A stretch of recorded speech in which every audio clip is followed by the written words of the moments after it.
Hey, thanks for joining us again. This is the Christian Holiness Framework applied to the local church. I'm Dr. John Warlow, and with me we have Andy Pocock here, and we're just going to be discussing a little bit about what is the Christian Holiness Framework for the local church and how can it be benefiting the local church. Andy, as we talk about the Living Holiness community, the Christian Holiness Framework, what thoughts come to your mind in regard to the church and the Christian Holiness Framework? Well, I think the best way to articulate it is an example I had just this week. Go for it. So this week I went to visit a church as a therapist. So as a professional. That's your profession is a professional counsellor. And when I arrived there, the church pastor and his wife were there, and they were devastated. A young girl in the church had just died, and the pastors had been really involved, deeply involved with the family, and there was crisis. There was loss, there was grief, and the pastor's wife was really struggling because she was trying to be everything to this family. She was trying to be the pastor, but she had an incredible bond as a family and friend, and then she was also trying to be the therapist. And in her attempt to do all this, she was just spinning out. She didn't know which cap she should be wearing. And I actually drew out the pyramid for her.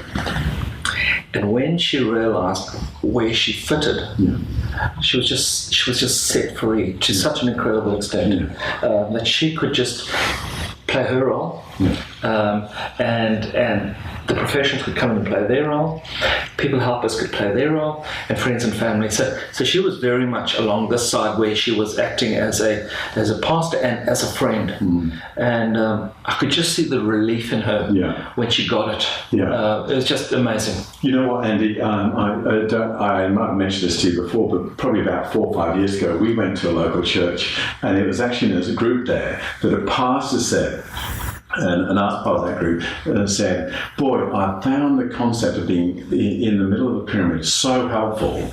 And I actually looked at him and said, hey, that would be a good idea. And for me, and I think since then, actually, as a psychiatrist, I've just found it just incredibly helpful to put myself in the middle of the pyramid where I'm not only giving, but also receiving.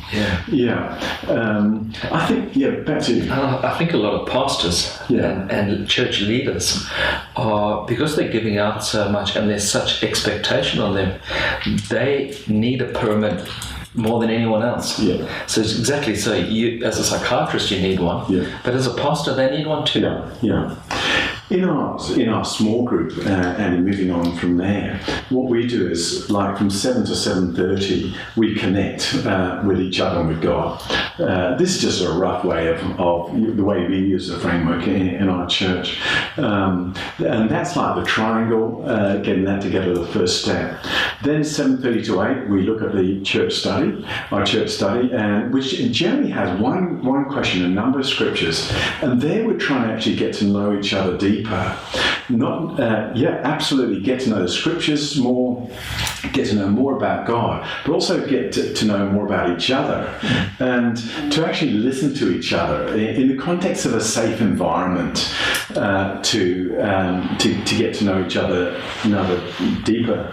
Then what we do is we split up into guys and girls. We're a small group of about 5 couples, and that allows us, in the context of that, to actually have that sense of safety and to really seek to grow the other people in a God-centered, flourishing way, in an invitational way, through using, not telling them what to do, but through using what we call response questions. And there's more about that on the website, and for people to find out about that. And then finally, as part of our small group, what we do is we, go out and just have a social, we serve each other some drinks and stuff like that. But I guess that's just a token of, hey, go out. We've come here to connect, to know, to grow. Let's go out to servant lead from now to next time and spur each other on to do that. You talked about safety.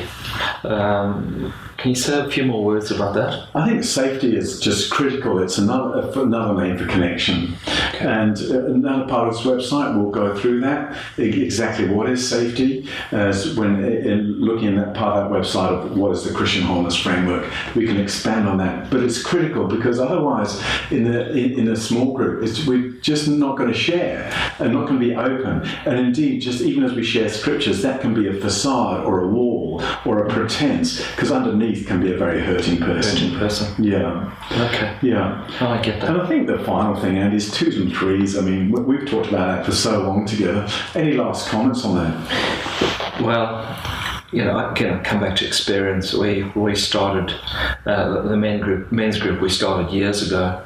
We've had men meeting in 2s for years now, and it's impacted their whole lives. It's impacted their personal lives. But as I watch, I've seen it impact their marriages. I've seen it impact their businesses. And having someone to journey with. Because in the modern world, we're so often alone. We face our challenges, our issues alone. And the concept of 2s just helps people understand that they don't have to do life alone, that they can journey with people they can trust, journey with people that they have commonality with, journey with people that they have a spiritual connection with, and that changes everything. Yeah, so Andy, what you've been saying here is just so true about the need for 2 things, which stands for the S for safety.